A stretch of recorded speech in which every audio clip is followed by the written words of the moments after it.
క్రీస్తునందున్న పరిశుద్ధులందరికీ ప్రభువైన క్రీస్తు నామంలో శుభాభివందనాలు.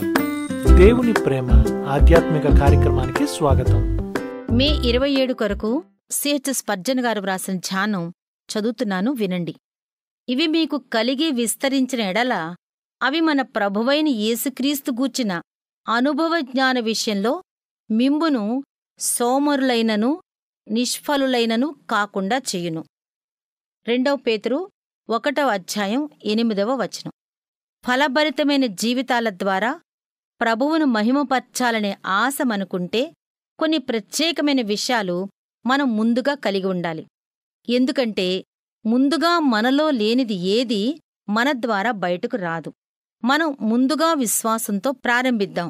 ఇది సమస్త సుగుణాలకు పునాది లాంటిది.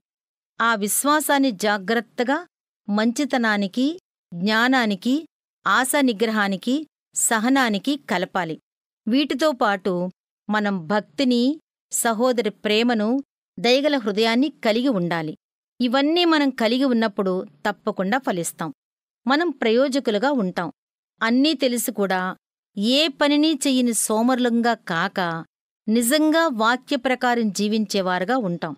ఈ పరిశుద్ధ విషయాలు కేవలం మనలో ఉండటం కాదు కాని అవి మన చుట్టూ కూడా ఉండాలి. లేకపోతే మనం నిష్ఫలులం, నిష్ప్రయోజకులం అయిపోతాం. జీవితం నిండి పొర్లటమే మనం నిజంగా ఫలించటం.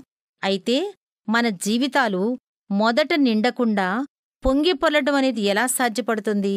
మనం కొంతమందిని చూస్తుంటాం. వారికి దేవుడు ఎన్నో అవకాశాలు అనుగ్రహిస్తాడు.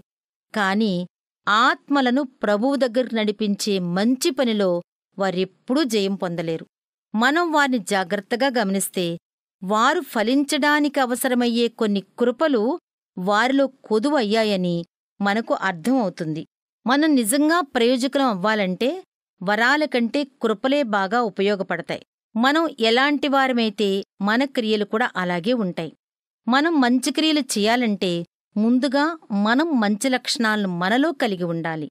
ఈరోజు ధ్యానం నిష్ప్రయోజకులైన ఆచార్యులకు నాకు చిన్న హెచ్చరికగా ఉండునుగాక. దేవుని ప్రేమ ఆధ్యాత్మిక కార్యక్రమాన్ని చివరి వరకు వీక్షించిన శ్రోతలందరికీ మా హృదయపూర్వక వందనాలు. తిరిగి మరలా రేపటి ఉదయకాల సమయంలో కలుసుకుందాం. అంతవరకు సెలవు. May God bless you. దేవుడు మిమ్మల్ని అందరినీ దీవించును గాక. ఆమెన్.